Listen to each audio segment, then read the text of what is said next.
Nagsimula ang unang panel kung saan kinukumbinsi ni Thomas si Jinwoo na sumuko na lang. Na agad naman sinagot ni Jinwoo ng isang badass middle finger. Nalalong kinainis ni Thomas at agad nag-activate ng kanyang kapangyarihan.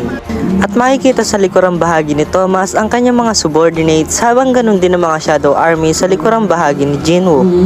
Maya-maya pa ay agad nagbigay si Jinwoo ng go signal na naging hudyat ng simula ng laban. Habang makikita na tila ba isang naging war area ang lugar kung nasaan ang dalawang panig. Agad namang gumawa ng shield ang panig ni Thomas upang hindi agarang makapasok ang mga shadow ni Jinwoo. Lumipat naman ng eksena kay Thomas na walang kahirap-hirap na tinatapos ang mga shadow ni Jinwoo habang napansin niya ang shadow na si Taz na agad niyang pinabagsak gamit lamang ang isang suntok.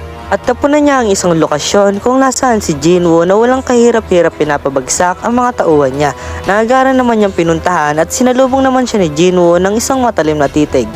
Nang papasugod na nga si Thomas ay nirangan naman siya ng isa sa mga shadow ni Jinwoo na walang kahirap-hirap niyang pinabagsak gamit ang isang suntok at hindi niya namalayan na agaran na palang sumugod si Jinwoo sa kanyang tagilirang bahagi at sinaksak siya gamit ang isang punyal. Subalit makikita si Jinwoo na nagulat sa tigas ng katawan ni Thomas na hindi man lang nagawang tumagos ang kanyang punyal at sinamantala ni Thomas ang pagkakataon upang makapagland ng isang suntok na ikinatalsik ni Jinwoo. At habang papatalsik si Jinwoo ay ginamit ni Thomas ang kanyang skill na telekinesis habang sinasabi na ang national level hunter ay hindi isang biro at ipaparamdam niya kay Jinwoo ang pagitan ng lakas nila. At agad namang ginamit ni Jinwoo ang rules authority upang sabayan si Thomas na ikinagulat nito habang sinasabi sa sarili na plano daw ba ni Jinwoo na ibaon siya sa lupa. Kaya naman hinila niya na lang si Jinwoo papalapit sa kanya upang sabayan sana ang gagawin nitong atake. Subalit agad naman siyang tinamaan ng isang napakalakas na suntok na ikinatalsik niya na agad namang sinundan ni Jinwoo ng isa pang atake habang sinasabi na ano daw ba ang sinasabi nitong ni Thomas na ipaparamdam niya ang pagitan ng lakas nila. At makikitang binigyan ni Jinwoo ng sunod-sunod na atake si Thomas. At dahil sa lakas na pinakita ni Jinwoo, sinabi ni Thomas na hindi niya na ito mamaliitin at agarang ginamit ang kanyang reinforcement.